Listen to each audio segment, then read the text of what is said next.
dá um susto, dá um medo de gente. Bom dia, sou a Márcia, já me apresentei aqui, novamente agradecendo o convite da Marilice, a presença de todos. Pode passar, por favor, estou me apresentando rapidamente.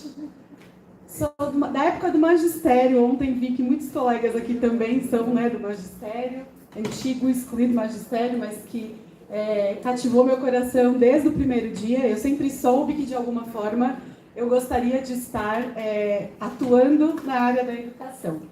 Fiz o magistério, trabalhei na área e sempre tive a área da saúde como uma grande paixão. Meu sonho era ser médica. Infelizmente não realizei esse sonho, mas fui para a fisioterapia, que na época que me formei em 99 na fisioterapia, era o auge, era o boom, estava lançando, as pessoas ainda não tinham tanto conhecimento sobre essa área e isso já me encantava, eu já entendia que a reabilitação era algo que me encantava porque ela também estava caminhando junto com a educação. Então eu já via as dificuldades dentro da sala de aula como professora e eu já pensava nisso. Eu falava, de alguma forma, esses dois mundos, eles vão se encontrar e se conectar. E isso para mim era bem importante. Fiz fisioterapia, fiz muitas pós-graduações na área, me especializei em fisioterapia respiratória pela Gama Filho, no Rio de Janeiro. Fiquei 10 anos dentro de UTI, trabalhando somente em UTI. Também me especializei em fisiologia do exercício na USP, em reabilitação neurológica pela USP. Trabalhei bastante tempo como supervisora de estágio na universidade onde eu me formei, e lá eu era a supervisora dos graduandos do último ano da fisioterapia. E depois retornei para a educação a convite de uma diretora de escola.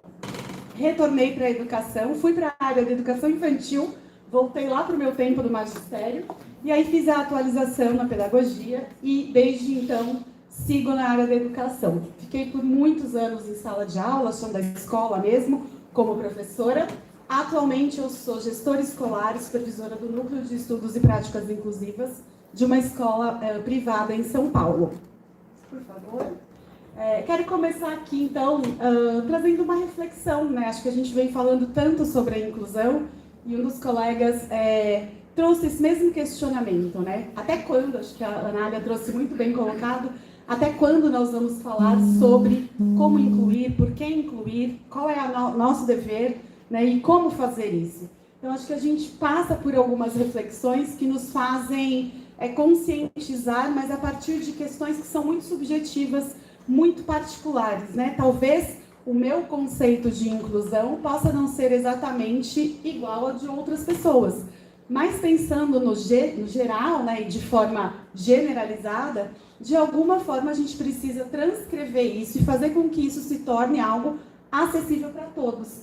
Então, essa questão do normal, do típico, do atípico, a gente ouve tanto hoje, o neurodivergente, os médicos muitas vezes com a dificuldade, hoje em dia não mais, porque a gente tem os profissionais a serem encaminhados, mas que a gente às vezes chega, faz um encontro com famílias que vêm com muitas dúvidas, porque justamente ou não conseguiram um diagnóstico ainda fechado, ou porque ainda estão em busca de profissionais que possam dar a complementação para um diagnóstico precoce, ainda sem muitos recursos, sem muitas estratégias para aquela família. Então, acho que esses critérios que vão fechando esse processo de inclusão individual para cada criança, vão nos dando um pouco esse contorno para que a gente chegue em algo mais que seja acessível para todos, vamos assim colocar. Acho que aqui eu começo dizendo que incluir é um processo contínuo, e começa por quem tem coragem de questionar. Quando o Dr. Paulo fala sobre o desenvolvimento neuropsicomotor, o desenvolvimento global de uma criança, acho que é muito isso, Esse olho clínico, que muitas vezes passa despercebido em alguns casos, e muitas vezes também vem com um questionamento que nos faz abrir os olhos, porque às vezes a gente vê a criança pequenininha lá no infantil, e as famílias falam, não, mas isso daí não é nada, não, ele tem o tempo de aprender. Na hora certa ele começa, daqui a pouco ele desaponta, daqui a pouco ele fala, daqui a pouco ele levanta e anda sem engatinhar.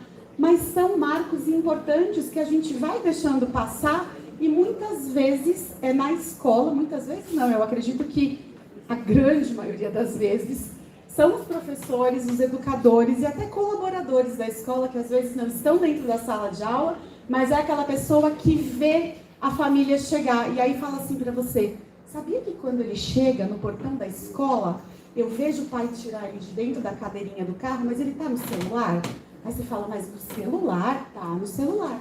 E aí esse mesmo rapaz que trabalha na portaria diz para você, quando ele vai embora, o vovô chega, o papai chega, a família vem buscar, primeira coisa que faz, dá o celular na mão dessa criança. Por isso que no carro ele não chora, por isso que a hora que ele vai para a cadeirinha ele não chora, a hora que você tira ele da cadeirinha não chora, mas a hora que você coloca ele na sala de aula e dá o primeiro estímulo, parece que foi um caos. Você fala, o que aconteceu com essa criança? Né? O que está acontecendo com essa família? E aí quando a gente faz os questionamentos, não, a gente muda telas, não, a gente não faz isso. Mas a gente entende que tem muitas coisas aí que estão, né, subentendidas e muito, às vezes, me fugiu a palavra agora, mas enfim, que são veladas e que contribuem grandemente para essa questão do desenvolvimento.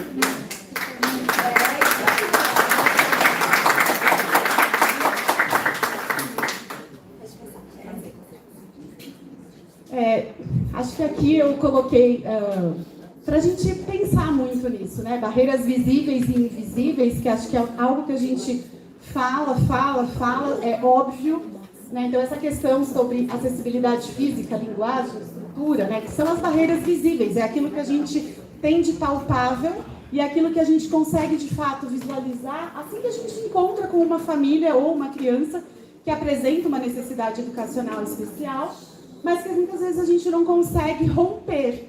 Então, alguém trouxe, né? Ah, mas a escola é inclusiva? A escola se diz inclusiva e ela é inclusiva? Depende. Né? Dizer que a minha escola é inclusiva porque ela tem uma barra, uma rampa de acesso? Dizer que a minha escola é inclusiva porque ela tem um elevador especial para cadeirantes? É muito superficial, né? Tá muito raso, tá muito só para enfeite, né? Para decoração.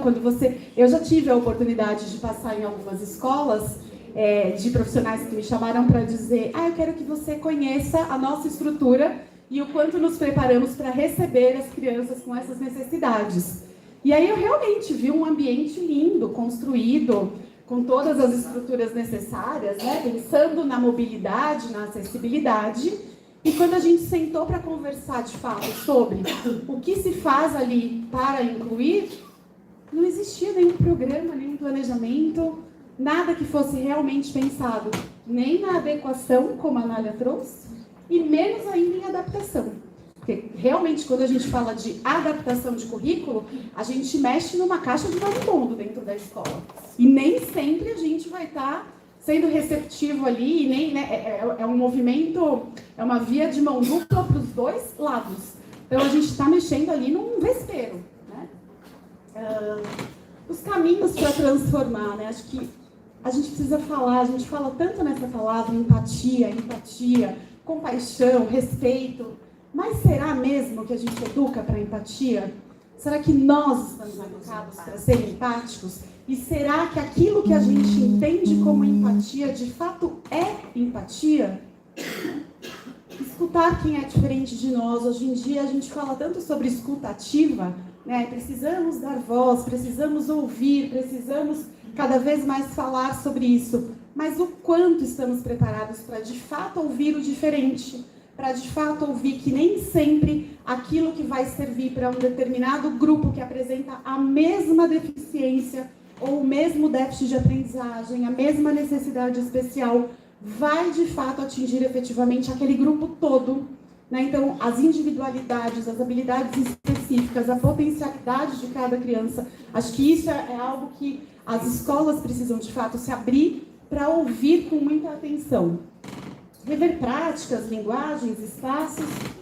E aí eu usei a palavra celebrar a diversidade como força e não como exceção, porque de fato é isso, não é uma celebração pensando em romantização da dificuldade, que também acho que é algo que está muito em voga hoje em dia, né? As pessoas querem o tempo todo trazer a diversidade e a neurodivergência como algo romantizado, como algo, às vezes até num lugar um pouco oportunista, né? De dizer, não, mas eu promovo, eu faço, a minha escola os meus profissionais atuam de forma assim ou assado.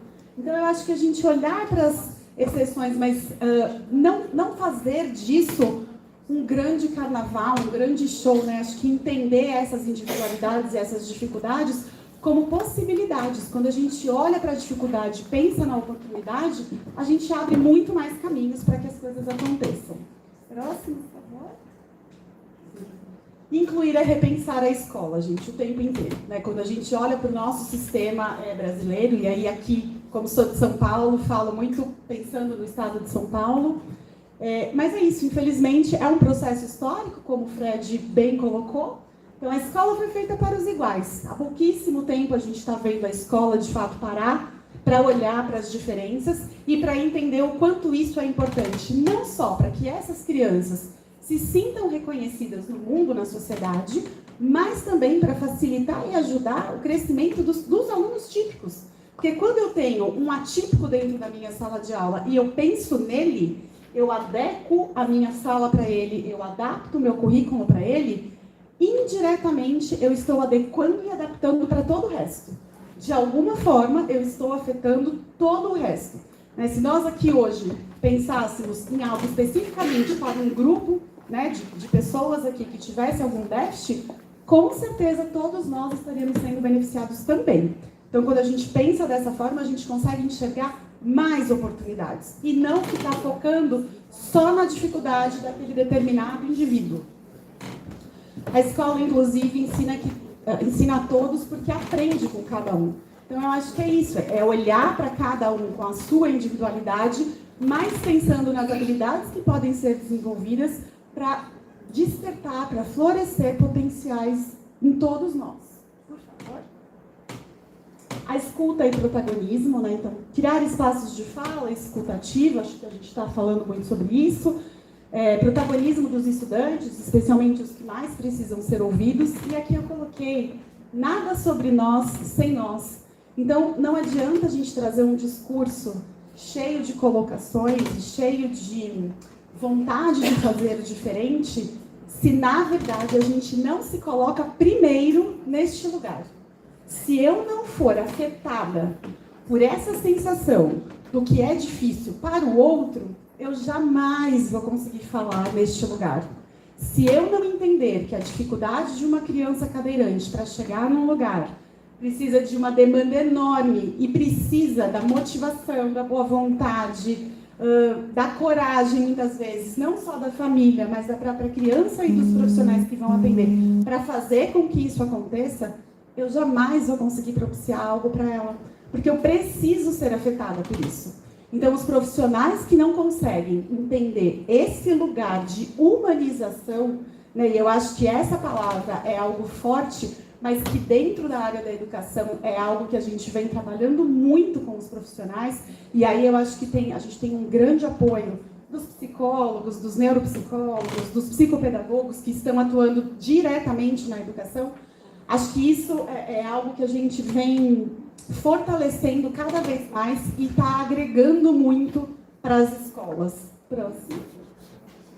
As práticas, né? Acho que aqui eu deixei uma pincelada, diversificação de estratégias, adaptações de atividades e materiais, e o foco deve estar sempre no potencial e nunca na limitação. Acho que isso aqui talvez seja, não sei se é a chave para a gente resolver a maioria dos problemas, mas eu acredito que seja uma grande reflexão para que a gente pare de olhar só para a dificuldade. Se eu olhar o tempo todo para a dificuldade do meu aluno que não se comunica, ou que se comunica com dificuldade, para o meu aluno que tem uma questão de dispraxia, de afasia, de fala, de linguagem, de escrita, se eu ficar o tempo todo com o foco só na dificuldade, eu não avanço. Eu não avanço porque eu deixo de permitir que essa criança crie outras oportunidades. Eu, às vezes, me esbarro na barreira invisível que está lá onde a gente viu as estereotipias, onde nós vimos a questão dos comportamentos disruptivos, e eu não consigo avançar, porque eu fico... Aí é muito louco isso, mas eu falo às vezes para alguns colegas, parece que a gente aqui cria o hiperfoco, nós nos tornamos refém do que nós tanto falamos. Nós ficamos com hiperfoco na dificuldade. Aí a gente olha para a criança e não é mais a criança, né? A criança X, não. É a criança que não fala, é a criança disruptiva, é a criança cadeirante, é a criança TEA nível 2, TEA nível 3, TDAH, nananã. Então a gente para de olhar para essa criança como um potencial. Eu tenho crianças, né, hoje em dia na escola que eu atuo, lá a gente tem desde o infantil até o Fundamental 2, eu sou gestora escolar na parte de Fundamental 1 e 2, então em anos iniciais e anos finais. Atualmente eu tenho 75 alunos diagnosticados numa escola que tem 380 matriculados. Então, 1/3 da escola praticamente está laudada. Se eu ficar olhando para esse grupo, pensando só nesses laudos, o que eu vou fazer por essas crianças? Pensando que eu tenho crianças desde o TEA, do TDAH, mielomeningocele, bom, enfim, outras síndromes genéticas raríssimas que eu também tenho lá. Se eu olhar só para isso, eu não faço nada. Eu não faço nada, porque eu fico o dia inteiro correndo atrás de resolver individualmente cada dificuldade dessas crianças. A cultura da colaboração, acho que esse aqui é o objetivo, né? Acho que quando eu pensei nisso aqui, eu pensei no fórum, que é justamente trazer a parceria de todos nós. Aqui nós temos profissionais de todas as áreas, e acho que esse é o encantamento que nos move, né? Como a nossa parceria, como profissionais tão distintos podem, de alguma forma, ajudar e colaborar no crescimento e no desenvolvimento dessas crianças. O porquê que é tão importante um pediatra ter um olhar lá atrás, no comecinho da vida de uma criança, para dizer, mãe, pai, tem alguma coisa aqui. Em algum momento essa criança vai precisar de ajuda. O neuropsicólogo, a psicopedagoga, fono e futuramente psicóloga, eu como fisioterapeuta na área da reabilitação motora. Então, quanto disso, né, é rico, é enriquecedor. O caminho da inclusão é contínuo, sempre, né? A inclusão é um processo dinâmico, precisa estar em movimentos, com objetivos e metas muito bem estabelecidas. E aqui, pensando nas escolas, o PEI, que é um documento tão importante que, infelizmente, é reduzido a algo burocrático, né? As pessoas, infelizmente, têm a tendência de entender o PEI como algo apenas burocrático, documental, e não como um recurso valiosíssimo no aprendizado das crianças. Porque os professores que, de fato, usam o PEI da maneira correta e conseguem entender o objetivo do PEI dentro da construção do aprendizado, aí sim a gente começa a ver uma escola e uma professora e um grupo que vai no caminho certo. Próximo.